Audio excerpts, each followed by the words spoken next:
Good afternoon, everyone. Welcome to our program today. We have many people registered, so we're just going to wait a minute to give a chance for everyone to join the session before we get started.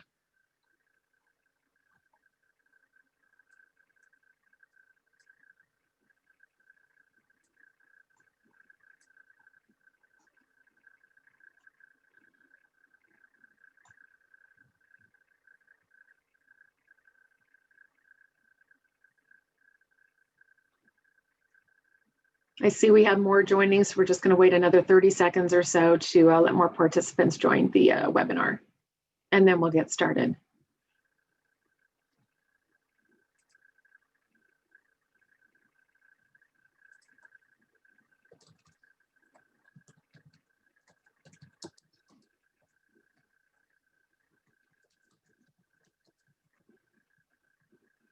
All right, very good. So welcome to our program today, the new COVID-19 relief funding for small businesses.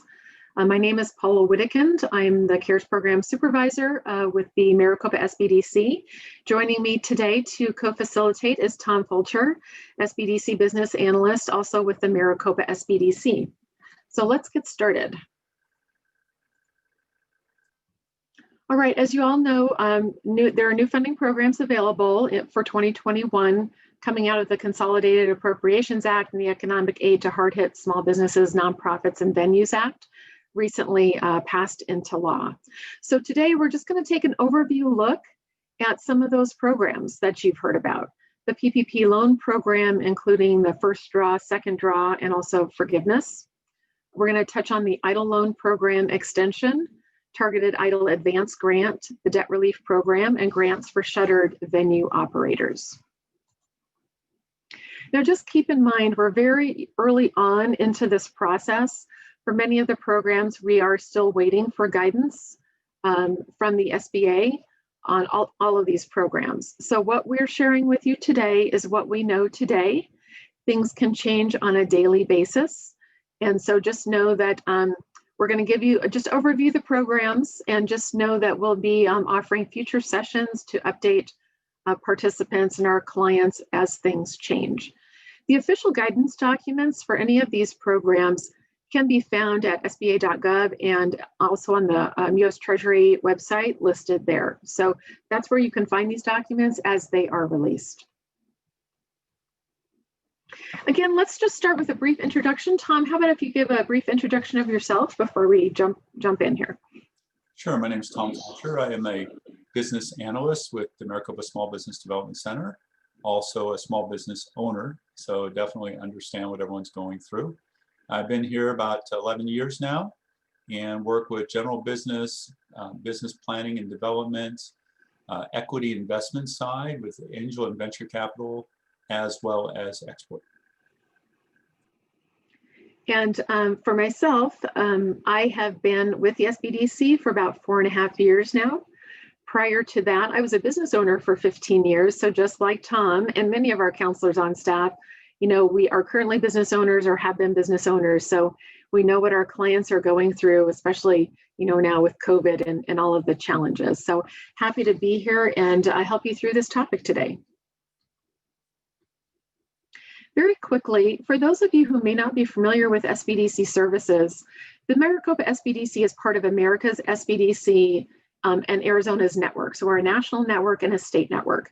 We have approximately 17 counselors in Maricopa County and about 10 SBDC centers located around Arizona. And the main thing that we do offer is no-fee counseling, no-fee one-on-one counseling with our small business clients, training such as this, and resources which I'll be sharing with you in just a moment. And we're able to provide our services because we are funded by Maricopa Community Colleges here locally, also by the Small Business Administration at the federal level, and through a partnership with the Arizona Commerce Authority. And very briefly, just some of the technical assistance areas that we help our small business clients with. Of course, right now with the disaster loans, we are counseling and helping them navigate these programs as they're applying, and just once they get the loans and the money, helping them through what are the next steps. We help with getting lender ready. financial review and resiliency, marketing assessment and planning, buying and selling a business. We have experts in manufacturing, technology and commercialization, export, international trade, and the PTAC group also provides government contracting expertise. This is just a sampling of some of the types of technical assistance that we can provide, but just think about any area maybe of business development. We have expertise on staff to help you and your business start, grow, and build a sustainable business. Very quickly, this is just a visual of some of the tools available to our clients to help them with business development. So we have a license with Growth Wheel, which provides templates for business development in all areas. We provide access to LivePlan, which is an online platform for business planning to clients that have a need for that. We have access to financial benchmarking data through ProfitSense. The SBDC.net organization is kind of our marketing arm, and we can submit custom research requests to them for our clients, as well as access to IBIS Industry World Reports. So if you're a client of ours, all of these tools are available at no cost to you. So with that, let's jump into why we're here today. We want to talk about these the new funding for 2021. And let's start with the PPP loan programs. So today we're just going to overview this first draw program, the second draw program, and speak a little bit about forgiveness and how things might be changing for that. Now, just know we're going to start with the first draw program, but basically, I mean, for the most part, the rules for these are pretty much the same with a few differences. So as we're moving through the content today, we'll just kind of highlight and overview what you can anticipate as some of these changes based on this new funding. So some of you may have gotten a PPP loan last year. I would think maybe most of you, but some of you may be new to this and maybe did not apply for PPP. So we are going to go through some of the basics of the loan programs, just as a refresher for those who maybe went through this last year, but also for those who may be new to PPP. So the Paycheck Protection Program, it's a loan designed to provide an incentive for small businesses to keep their employees on payroll. And the loan, it's intended where the loan is to be forgiven if all of the loan forgiveness criteria are met. Now, this new first draw PPP loan is intended for businesses that did not apply for that PPP funding in 2020. So now with this additional funding, this is now available to them for that first time in 2021. The second draw PPP loan is for businesses that received that PPP funding in 2020, have used it or are planning to use that here in the near future, and then they may be eligible for a second round of PPP funding, basically in 2021. Now, you may have seen some notices come out where the program did open this week, and it did open for the community financial institutions just during these opening days to help ensure that there's some increased access to minority, underserved, veteran, and women-owned businesses. And in the very near future here, the PPP programs will be open to all of those lenders participating in this next round of funding. So let's just review briefly what businesses are eligible to apply. So we have a long list here. Of course, basically it's small business concern that as it's defined under the SBA size standards, including S Corps, C Corps, LLCs. It does apply to independent contractors, self-employed individuals, and sole proprietors, same as for last year. They did add a few additional nonprofit areas, so 501c3s, 501c6s, and then the 501c19, the Veterans Organization, and tribal business concerns. This new funding now allows for housing cooperatives and news organizations, public broadcasting organizations, and destination marketing organizations.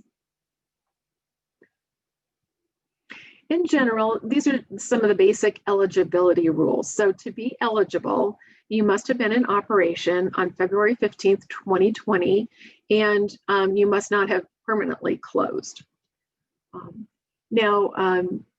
Also, you need to be eligible.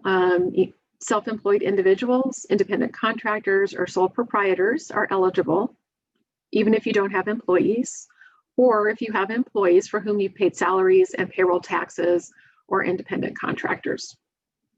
For seasonal businesses, you're eligible if you were in operation for any 12-week period between February 12th, 2019 to February 12th, 2020.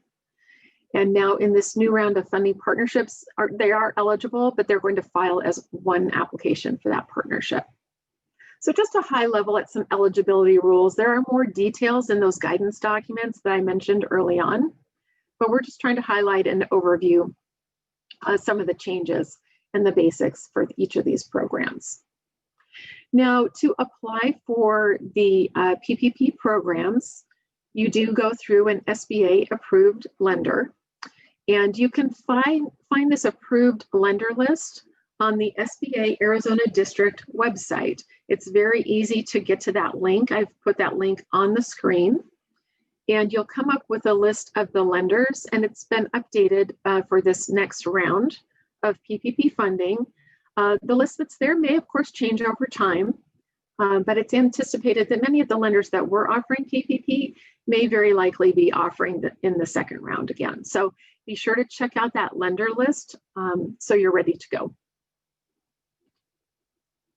Now, the application forms, there's one for the first draw program and also one for the second draw program. We're not going to look at these in any great detail, but what I did want to just kind of highlight is the application forms are pretty basic. So what you're going to find at the top, some basic information. It asks you about what entity type you are. You'll be asked for your EIN number, the year you started or established your business, of course, the business legal name, your North American Industrial Classification Code, the number of employees that you have, your business address, EIN number, contact information, and so on. So that's pretty much the same on both of the forms. There's an area just highlighted. I know it's kind of small here, but you can easily access the forms online if you want to take a look at them after our presentation. The area for the payroll is highlighted here in red. So you're going to, there's a place for you to fill in your average monthly payroll. It kind of shows you that calculation and the number of employees that you have. So over on the first draw, it's right here. And it's pretty much the same over here on the second draw with a slight difference of a different multiplier of 3.5 for those hard hit businesses, which we're going to talk about a little bit later on in our presentation this morning. And then again, the number of employees.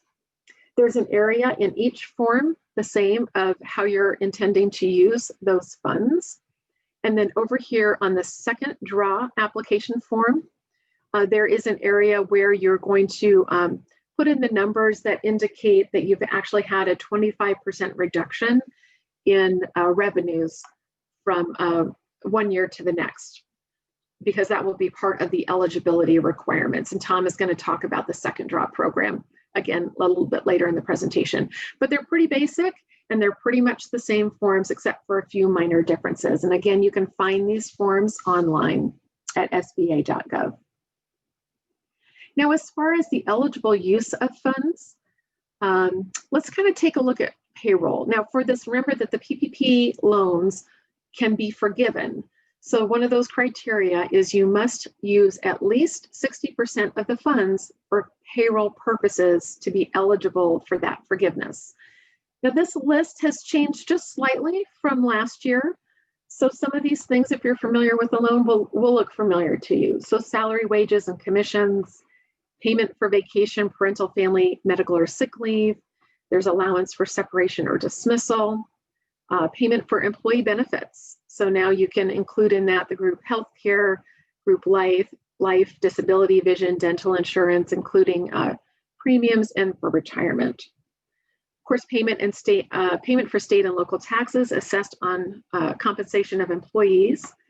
And then, of course, this also applies for sole proprietors or independent contractors, because as a sole proprietor or independent contractor, you can also apply for the PPP loans. So some of that is pretty much the same from last year with a few minor additions. Paula, Now, we do have a question. Sure. Okay. How do you calculate the difference in revenues between 2019 and 2020? Is it the total year or a given month, or a series of months? So if we could hold on that question as we get to the discussion around the second draw PPP loan, we can address that. Tom's going to be talking a bit about what that calculation looks like. So that's good. Keep the questions coming. We want to know those burning questions that hopefully are not keeping you up at night, but we want to try and address what we can for you today. Now, the forgiveness, the use of the loans, going back to the use of the loans, so at least 60% must be used for payroll. You can use the additional 40% for other expenses. And so for this new round of the PPP funding, they've added some additional expenses that will qualify for this. So last year we had the rent and mortgage interest, and that stays, in utilities, and then interest on debt obligations incurred before February 15th. We now have covered operation expenses, covered property damage. There were some businesses that experienced, just due to vandalism and looting as to what was going on last year, they had some property damage. So property damage is now included in this. Of course, if you have insurance that covered those expenses, this would be expenses, anything beyond what was maybe not covered by your insurance policy or some other source to cover the damages to your property. Covered supplier costs, and then covered worker protection expenditures. And those are things such as, the PPE equipment. Maybe you have a restaurant and you had to, change the interior or do some work outside so you could offer outside dining. Put in separations, plastic separations between you and your customers. Think about anything that you had to do to that business so that you can continue in operations while you're complying with CDC guidelines, the federal, state, and local requirements around those items. Now, calculating the loan amount, what I've done is just simply listed them here in a table to kind of guide you through it. It's very high level. But what you'll do first is you're going to determine your aggregate payroll costs using that base period of either 2019 or 2020. For employees whose for employees who had their principal place of residence in the United States. Now, for seasonal businesses, the date ranges may vary on this. So once you know what that aggregate payroll cost is, then what you will do is subtract any compensation paid to any employee in excess of an annual salary of $100,000. So as you're figuring out these calculations, you cannot include salaries that are over $100,000. So if you have an employee that's making $150,000, as you compute the calculation, you're going to have to subtract out that $50,000, and you'll only be able to use the $100,000 figure for the calculation. Then in step 3, you will calculate the average monthly payroll costs by dividing the amount that you had from step 2 by 12 for 12 months. And then in step 4, you're going to take that average amount from step 3 and you're going to multiply it by a factor of 2.5. Now, in the guidance document, there is a note about if you had an economic injury disaster loan from last year, an EIDL loan, it does, and if you wish to refinance that, it does state in those documents that you can incorporate that amount into this first draw loan. Now, this is separate from an EIDL advance, so this has nothing to do with an EIDL advance amount. This would simply referring to an EIDL loan. So now that I've taken you through those steps, I wanted to just share with you a couple of simple visual examples so that you can kind of see what this looks like. So in step 1, our first example is no employees make more than $100,000. So we've determined in step 1 that our payroll costs for, in this case, I put in here 2019 or 2020 because you can use either. So let's just say for 2019, we're $120,000. And then we subtract, we didn't have any employees that made over the $100,000, so there was nothing to subtract here. So we just carry that amount down, $120,000. To calculate the average monthly payroll costs, we divide that by 12 for 12 months and come up with $10,000 as our average monthly payroll cost. And then we multiply that by 2.5. And for this example, I didn't worry about incorporating a refinance of an EIDL loan. I'm just saying it's 0. And then what that brings us to for our maximum loan amount would be $25,000. Our example over here in the second column, I'm just moving this over so I can see that. Now we're saying here that in this example, we had a couple of employees that were making over $100,000. So basic calculation the same. Our aggregate payroll here is 1.5 million. We're subtracting $300,000 for those that were over that $100,000 mark to come up with 1.2 million. And then to get the average, we divide by 12, 100,000. Then we multiply that by that factor of 2.5. No EIDL to refinance, which leaves us with a maximum loan amount of $250,000. So pretty simple calculation. Just a couple of examples to kind of get you started on that. So for those who might be, you have income from self-employment, maybe you're filing that 1040 form and a Schedule C.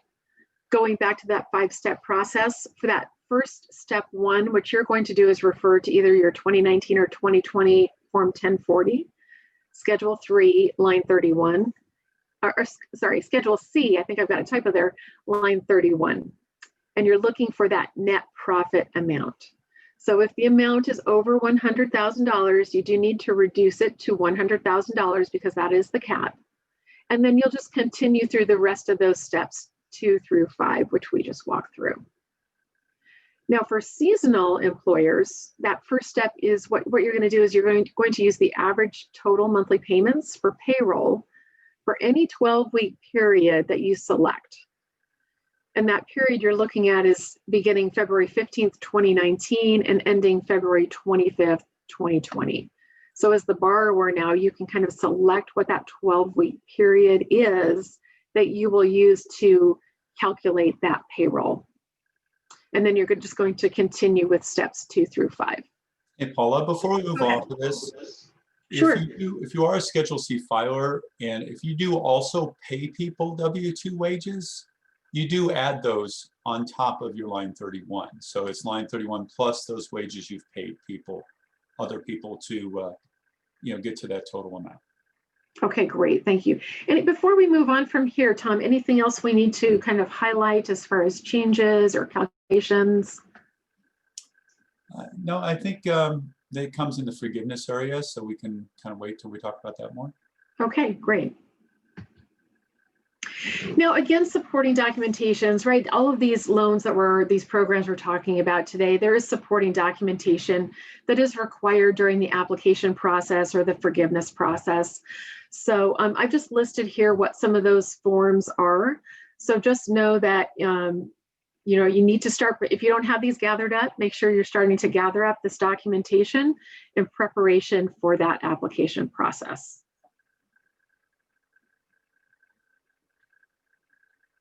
Now the forgiveness rules, let's touch on this briefly. So loans to qualify for that full loan forgiveness during the covered period, right? Employee compensation levels are maintained.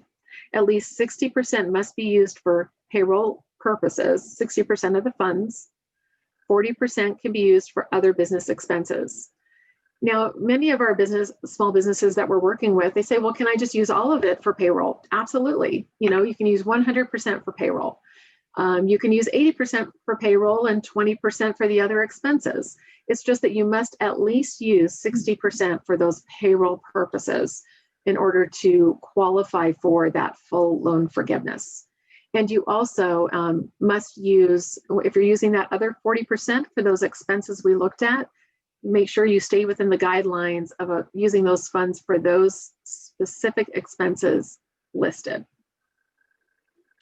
Now, the loan forgiveness covered period, this is a slight change for this year. Now, borrowers can choose that length of the covered period between 8 to 24 weeks from the date the funds were dispersed. Last year, you had to either pick an 8-week covered period or a 24-week covered period. So now this year, there's a bit more flexibility in the length of that covered period, and covered period meaning, that length of time that you have to use the funds that you've received through the PPP loan. Another change, that EIDL advance that was being subtracted from the forgiveness amount in last year's program is no longer being deducted from the forgiveness amount. So that's a change for this year. And there will be a simplified application for the forgiveness for loans $150,000 or less. I don't believe that application has yet been posted. Tom, have you seen that? Do you know if that application is up there yet? It is not. Okay, I did not think so. Okay, so more information to come. But this again is some good news. I think they've lifted that that range. It's $150,000 or less. Now, should you go through the forgiveness process and the SBA determines that some of that, what you use the funds for, are not going to be forgiven, that portion not forgiven is converted to a loan. And so on this screen, we just basically show the basic terms of what this PPP loan would be. It's at 1%. The interest is deferred, but it does begin accruing once you receive those funds, once the funds are dispersed. It's a maturity date of 5 years. There is no prepayment penalty. The payment and interest, so the interest, like I said, accrues from the date of disbursement. And no payments on principal or interest are due on the loan before the date on which the SBA remits that loan forgiveness amount to your lender. So basically, after you get through that forgiveness process, then the loan, you'd have to start paying on that loan. And there is no collateral or personal guarantees required on the PPP loan. That takes us to the second draw. Laura, I can't necessarily see on my screen. Are there any questions that we might address at this point before we move on to the next topic? Sure, we do have a couple questions. One is from John. He says, can I use a cosigner for the PPP loan? That I am not familiar with, Tom. Are you aware of that particular question? I can see no reason you would. It's all based on your history. It's not based on a credit check. So there should not be any reason for a cosigner. Okay, next question is, that one's about second draw. So hopefully Tom can answer that one in a few minutes. Same with the calculating the differences. Tom's going to be covering that one.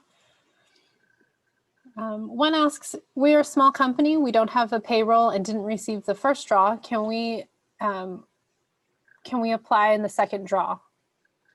And that answer is no. The second draw is for people who got a first draw, but you can apply for a first draw now. So that has been extended. Right. And just to add to it, I see some questions coming in chat. Please place them in the Q&A tab. That's where we'll be answering those.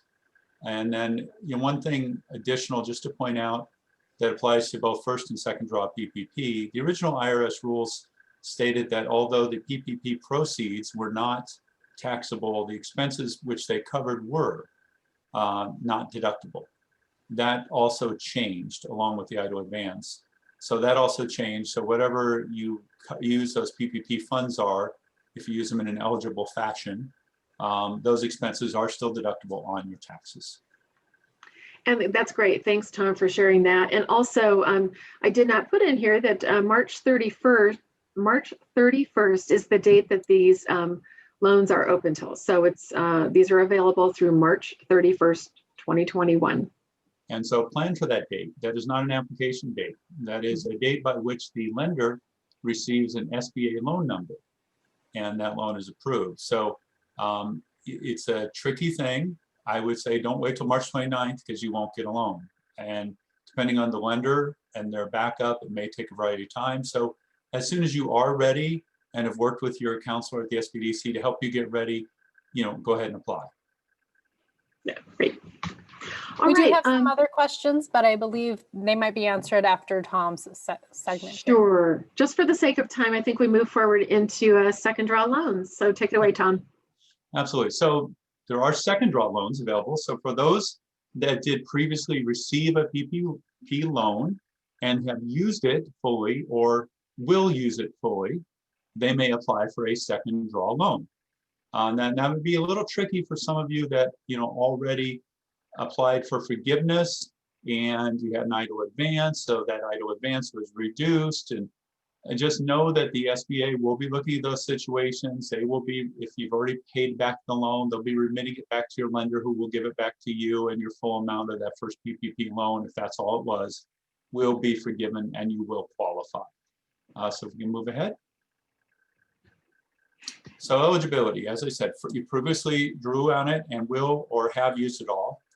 300 employees, that is a change from first draw. So no more than 300 employees. And you must be able to at least demonstrate a 25% reduction in gross receipts between comparable quarters in 19 and 20. A lot of people have asked what that means. We've got a simple spreadsheet that we can share that you can work with your counselor and filling out. So if you'd look at, for example, the third quarter of 2020 versus the third quarter of 2019. If you did not have revenues in 19 and started your business in 2020, you can compare your first quarter of 2020 to the second or third quarter of to the second or third quarter of 2020. And if you can demonstrate that reduction there, you may be able to qualify if you did indeed get a first draw loan. The maximum amount of loan forgiveness continues to be the same methodology to calculate it, but it's maxed out at 2 million. First draw loans are maxed out at 10. And group loans, in other words, a company that has multiple affiliates that each can qualify for their own, are also capped out at $20 million. For borrowers in NAICS 72, and hopefully you know what your NAICS is, we can help you find it. You can look at your tax form, it's usually on your tax filing. That is accommodations and food service. Rather than using a 2.5x calculation for PPP Draw 2, it's a 3.5x. You cannot go back to PPP Draw 1 and adjust it up. This only applies to Draw 2. So moving ahead. To be eligible, you need to provide proof that your business has experienced this reduction. Now, I want to be careful to talk to you about it. It's not required at the time you apply for a loan, but that's not a free pass. It is required when you are applying for forgiveness.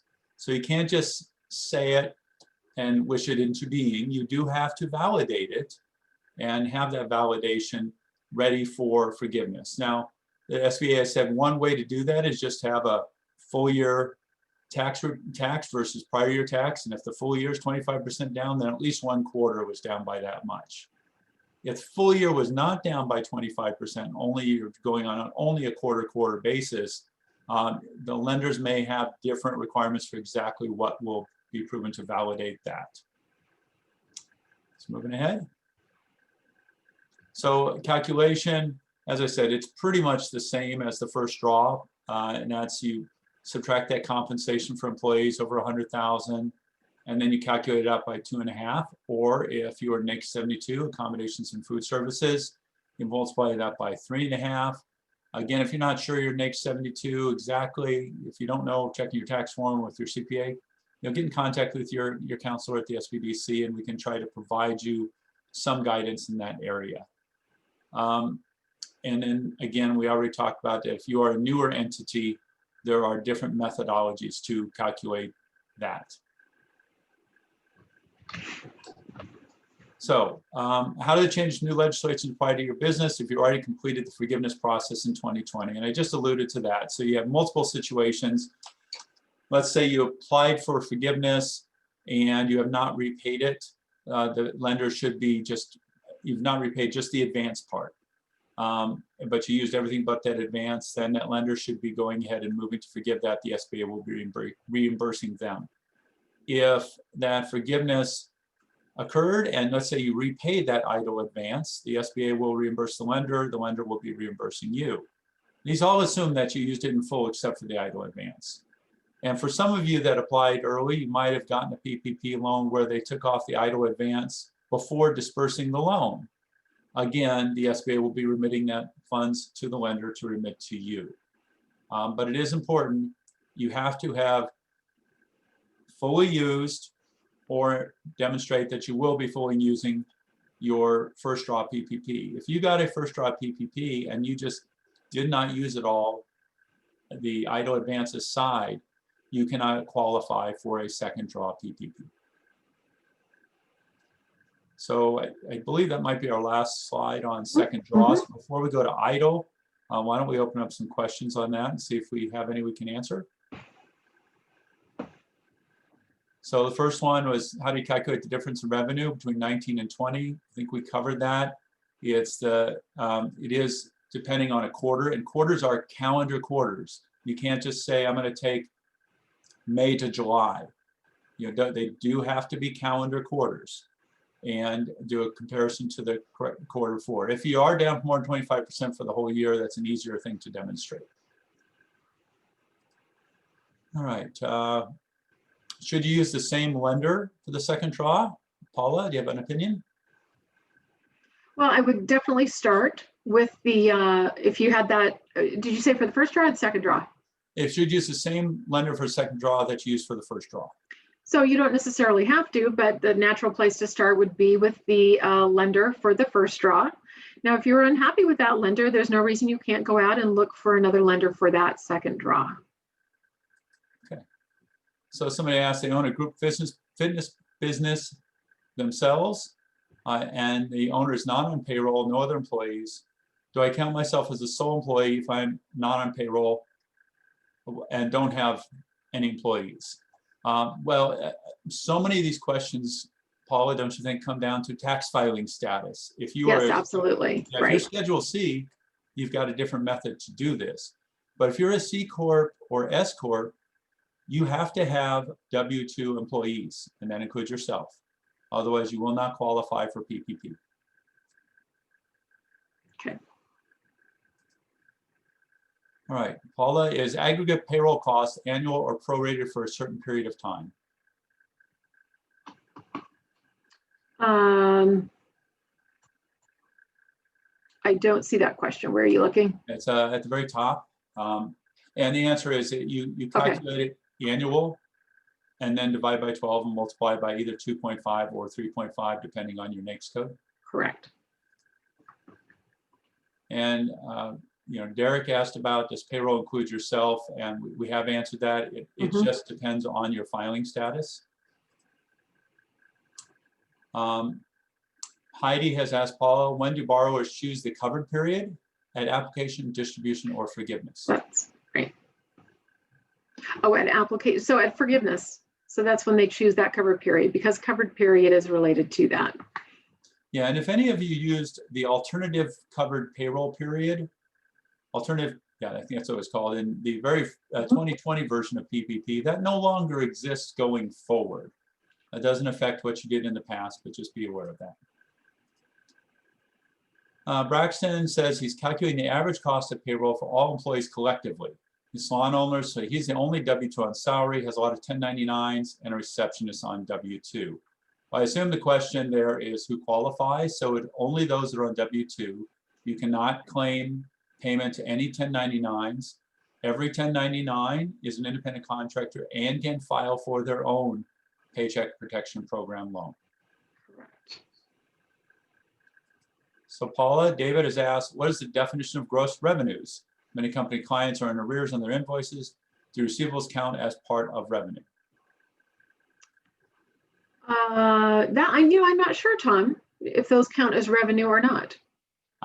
My suspicion is, I would certainly talk to your lender and CPA. Yeah. My suspicion is it depends how you file your taxes. Are you on an accrual basis or cash basis? And what do you say when you file your taxes is my suspicion, but I definitely would get some additional advice on that. Now this person asked, even if we believe our revenues won't have declined by 25% in any quarter, can we still apply for PPP? We won't just be forgiven? Question mark. No, you won't be eligible. You must meet that requirement for that second draw, 25% reduction. Right, if you are talking about a first draw, you can apply. The 25% reduction is not an eligibility factor. And you can. But it is for the second draw. It is for the second draw, absolutely. Yes. So this person was only in business June to December of 19, but all of 2020. Is there a preference? Paula, do you know how they would calculate their base?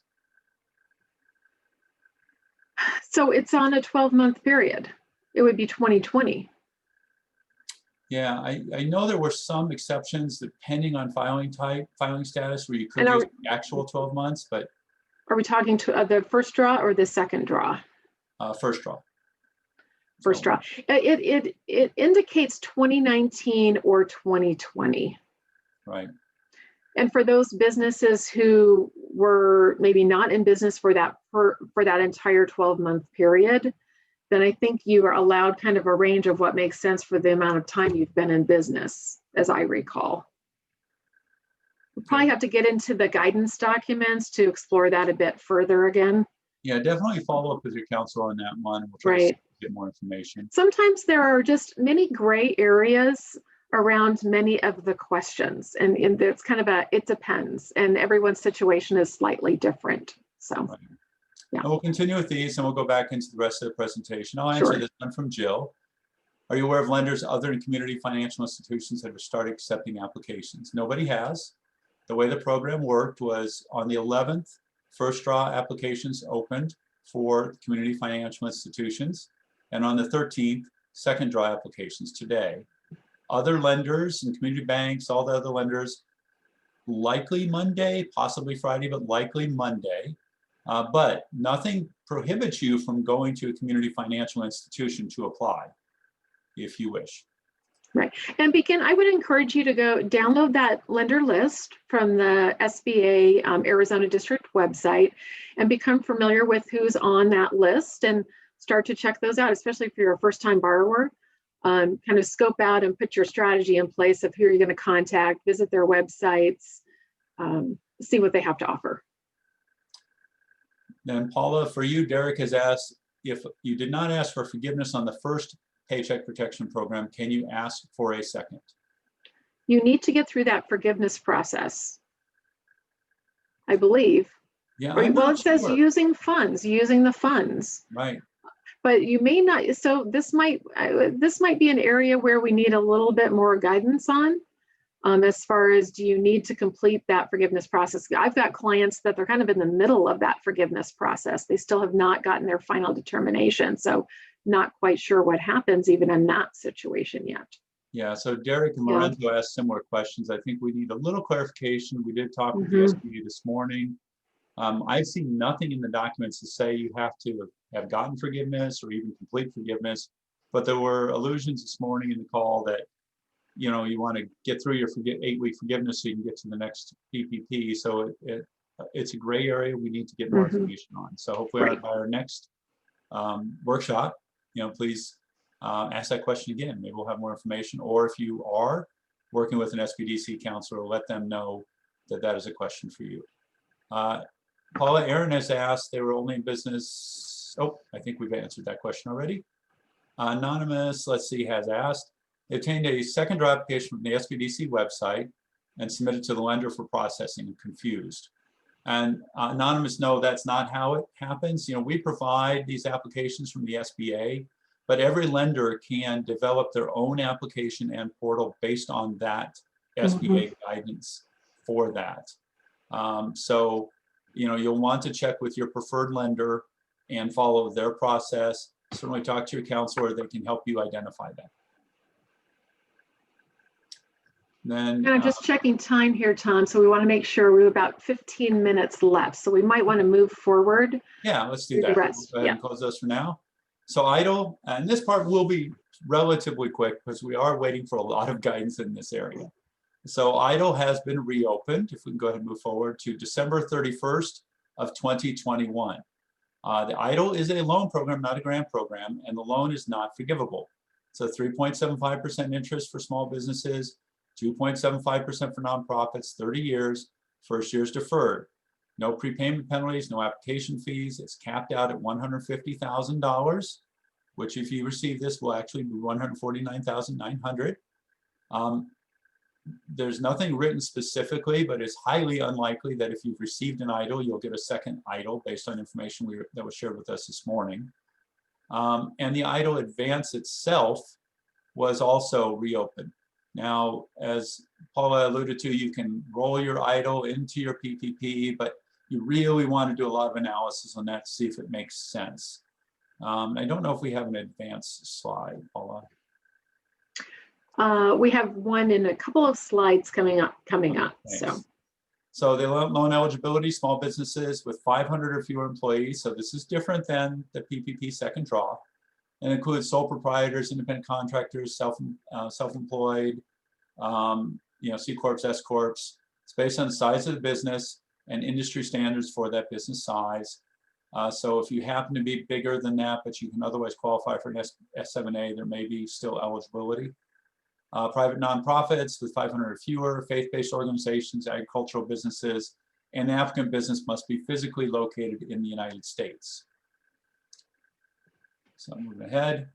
You can cover any number of costs. Now note it does say you can cover payroll and health benefits. However, you cannot double dip. If you use your EIDL to cover payroll, you can't cover that same payroll with your Paycheck Protection Program and be forgiven. So be very, very careful about that sort of double dipping.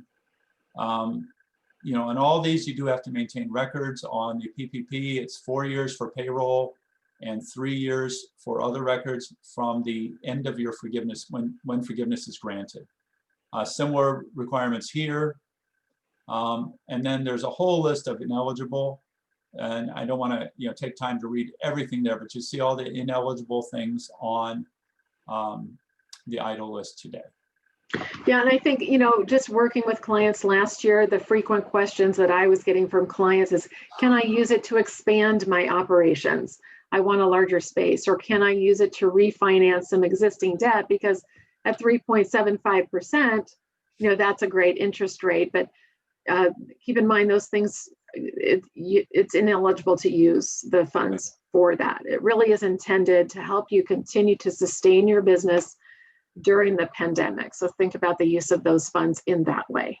Yes, and we're certainly not going to provide any sort of legal advice, but when you see the word ineligible on EIDL or PPP, just know that that carries weight. And there are different things the SBA, IRS, Treasury can pursue if you use funds in an ineligible fashion that are beyond just paying them back. Okay. So the application is online. Now, it was interesting to me, someone earlier today told me they went to the application and it was not working. So I don't know if they had a temporary issue or what. Do you, Paula? Well, I was reading just yesterday. It sounds like there's an intent to put up maybe a revised application. So perhaps that's what's going on, perhaps next week. So I did see something about a revised application would be available. So okay. We're just kind of guessing at this point. It does take a little bit of patience, so just keep checking back.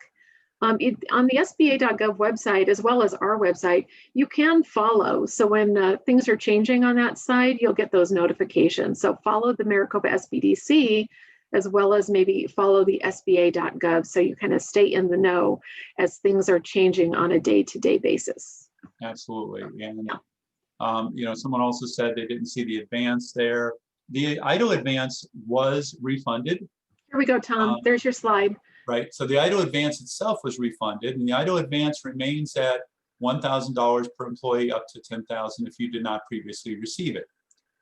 Additionally, something new, an EIDL advance grant, an EIDL grant, a targeted EIDL advance. It's been given quite a variety of names, but an EIDL grant was also funded. Qualified businesses may receive up to $10,000 combined advance and grant. What does this mean? If you previously, and first it requires that you had an EIDL loan. So assuming you had an EIDL loan, and let's say you got funded a loan but did not get the advance because the money was gone, you can get a $10,000 grant. Let's say that you got the loan and got a $4,000 advance because you have 4 employees. You can get an additional $6,000 up to 10. So that's why it says combined. The total maximum is 10 between the advance and grant. It's not 10,000 new dollars. The requirements are no more than 300 employees, located in a low-income neighborhood, and experience an economic loss of 30%. So even if you applied for the EIDL, did not get the advance or got a small advance, you don't get to get this grant unless you also meet these eligibility requirements. Now, there has not been actual guidance issued yet, an interim final rule or those sorts of things from the SBA. So we are kind of feeding back to you things that are in the bill and in the guidance that is available, and these are subject to change. So recommendations, Paula, read all loan documents. So know what you're signing on for, right? Ensure you understand the terms, conditions, and obligations. Keep your loan application numbers and contact information in a safe place for easy reference. Keep detailed records. Know and follow the record keeping requirements. We mentioned those. And I'm going to add one more piece. Focus on your business first. You know, don't get so consumed by this process. You know, you got to do what's right for your business first. And I would add to that, Tom, the first two bullets were inspired by just working with clients last year. In all of the chaos and the stress of running the business, now all of a sudden you're applying for these loans, and it gets very easy to lose track of what did I apply for? Was it an EIDL? Was it a PPP? Because it's overwhelming. So just make sure, I don't like reading those detailed contracts either, but take some time to make sure you read through those loan documents. We have some clients now for the EIDL loan, for example, where now they're getting a notice that they have to submit their proof of hazard insurance. And it got lost in the, you know, in the initial application and signing all of the documentation. So make sure you're doing a pass through those documents in detail, make sure you understand your obligations around that. And now when we have to go for a second draw PPP and fill out new applications, some clients are looking for, what was my loan application number? So just take all of that, put it into a safe, secure location where you can easily find it as you're moving forward to 2021. So just a couple of simple tips that might help alleviate some stress down the road. Absolutely. Laura has posted the disaster loan application information link and the disaster loan login portal in the chat for you to copy down. Great. Alrighty, let's wrap it up here. A couple more items. Yeah, this is a fast one. So there's extended debt relief. We don't know much. So there is debt relief that is somewhere between 3 and 8 months, depending on who you are. You know, we don't know the exact dates. The document itself, the bill is a little muddy to read on this one. But if you have an existing 7A 504 micro loan and you did not receive debt relief earlier, it does appear that there's an opportunity for 6 months of 6 months of debt relief for you. If you previously received debt relief, you should be receiving an additional 3 months of debt relief beginning with February 1st. If you are in certain NAICS codes, and we can certainly provide those to you for what are called the hardest hit by the coronavirus pandemic, and they range a broad range, then beyond the first 3 months of additional relief, you can actually qualify for an additional 5 months. And all of this is, of course, pending funding availability. They could run out, or the SBA has said that the administrator can reduce it from 6 months to 5 months in order to make the money last or give more people money. So a lot more information to come on this one. We just don't have much, but that's the general piece we know. Right. And then one final, the grants for shuttered venue operators. Sure. So if you are in NAICS code 71, which is very broad, as you can see for the business types here, venue operators, promoters, theatrical producers, performing arts, motion pictures, museum operators, talent reps, there is an additional grant program. I am attending an event with the SBA tomorrow. We're going to start to cover it, and we expect guidance on it next week. It is more lucrative, for lack of a better word, than PPP. If you get the SVG, the Shuttered Venue Grant, you cannot get a new first draw PPP or a second draw PPP. If you already got the first draw PPP, that doesn't matter. But that's, again, as much as we know on that at the moment. Right. But just keep that in mind as we're moving forward. So again, probably to do with that double dipping. Is that right, Tom? Would you say? Definitely. Yeah. Definitely. It's a special program for them, so they don't want you to take money from the other program that everyone else can access. Right, right. All right. So why don't we go ahead? We have just a few minutes left. We want to leave a little bit of time for our evaluation at the end and a couple final notes. So let's check our questions to see if there's anything else maybe we have not covered. So Paula, your first question is from Christopher. Are they checking credit for PPP and EIDL? I'm not sure what the lenders are doing on that. I would just, I do not think that there is a requirement for the lenders to check that credit score. Have you heard differently, Tom? I have not. I have not on that. It's not to say that different lenders aren't following some different criteria, but I've not seen anything that says they are, in fact, checking credit scores for everything. Okay, so Derek asked if they should go back to the same company for the second draw from whom they received their first draw. And our recommendation earlier was yes. You have an easy relationship with them already. They already have all your information on file.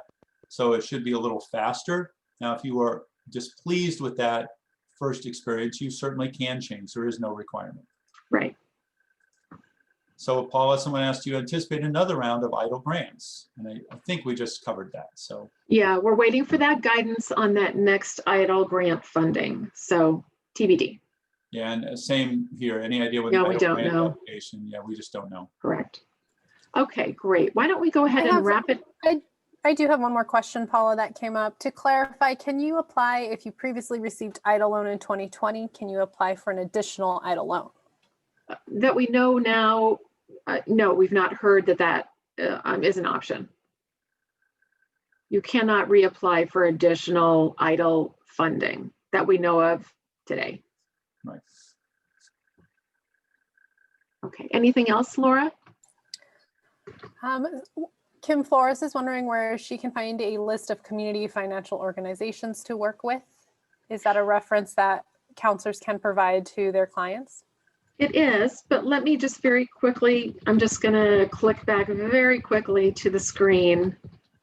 And The it's also Arizona, on our website, I believe. I believe it is as well, yes. Oops, There are passed 4. by. Right there. Also, yeah, the Maricopa SBDC.com website, we have a COVID tab where you have where you can find resources there, but also the SBA Arizona District website, you will find the approved PPP lenders on that list. And for the EIDL loans, that will be through SBA.gov, not through a lender. And I'll answer this one last question from Dan. It said received $1,000, then got a $4,000 loan. With the next EIDL, he wants something to receive the difference up to 10. Again, Dan, that's all dependent. That's the EIDL grant. And you know, it's those rules that were outlined. Are you in a low-income community? Are you part of a certain, did you have a 30% reduction? So there's a number of requirements there. So the answer is a definite maybe, and we don't have that full guidance yet, or application deadlines or any of that. So we'll consider that one answered for the moment. Please continue to join us. I'll turn it back to Paula and Laura, who will wrap us up. So very quickly, if you do not yet have an SBDC counselor and you're interested in checking out our services, go to our website at maricopa-sbdc.com. There's a link there where you can request counseling. And what happens, basically the process is you fill out the very simple form, you're assigned to a lead counselor, and we schedule you for an initial counseling session, and we sit down and we learn about you and your business and your goals for the coming year. And you know, some of the challenge areas where what do you need assistance with to help you move your business forward. We have many clients that have many different sources of assistance, mentors, coaches, internal, you know, experts in their own business, but they find SBDC as that resource they can go to, that objective resource that they can come to ask questions of, to get some assistance on, just another resource in helping them grow and develop their business. So I would encourage you to check us out. We have our, despite that, sure. we are all working remotely, so you don't have Yes. to come sit across the desk Right. from us. And we help, you know, I have a business idea and I don't know what to do next. We love to help those pre-venture clients. Maybe you're just 1 or 2 years in and you're kind of struggling to get some traction. We can help you. Maybe you're scaling up. We work with those clients all the time, and we have clients that are very large small businesses that have been with us for many, many years that still come to us for business counseling services. And you might be assigned a lead counselor, but you really get the benefit of all of the expertise of the SBDC counselors on staff. We all have expertise in different areas and different industries. So it's a great resource. You can check out our biographies on our page. We also have our training event calendar, which you probably saw when you registered for this event. And please I encourage you to follow us on our social media, because we will be posting on upcoming events and as things change. So another resource for you.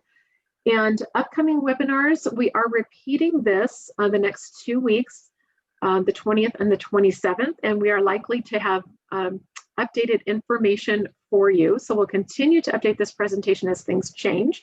So I encourage you to sign up again. We'd like to see you again. We have a new program coming up, the Great Marketing Turnaround. And this is, it's actually a 3 series. So, you know, I don't know of hardly any business that hasn't had to do some pivoting and looking at their marketing strategy. And this session will be a great session to kind of get you started if you need a little bit of help thinking about, now, what do I need to do for 2021 to move my business forward?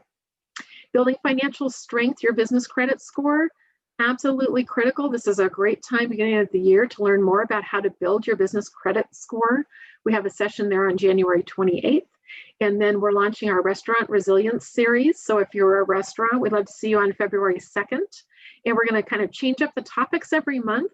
We're going to have an expert, a guest speaker, come in to talk about some HR related areas and changes in minimum wage, as well as some additional updates on these COVID-19 funding programs as they come around. So hope to see you in a future session. And send your friends.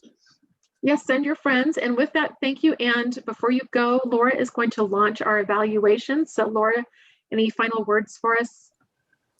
Nope, that evaluation will actually launch as you exit this webinar. So be sure to fill it out. We do get valuable information and consider your feedback for future webinars. Or future questions about COVID-19 programs. So thank you all for joining us today. Thank you, Tom, for helping to co-facilitate today. Happy New Year, everyone. Bye now.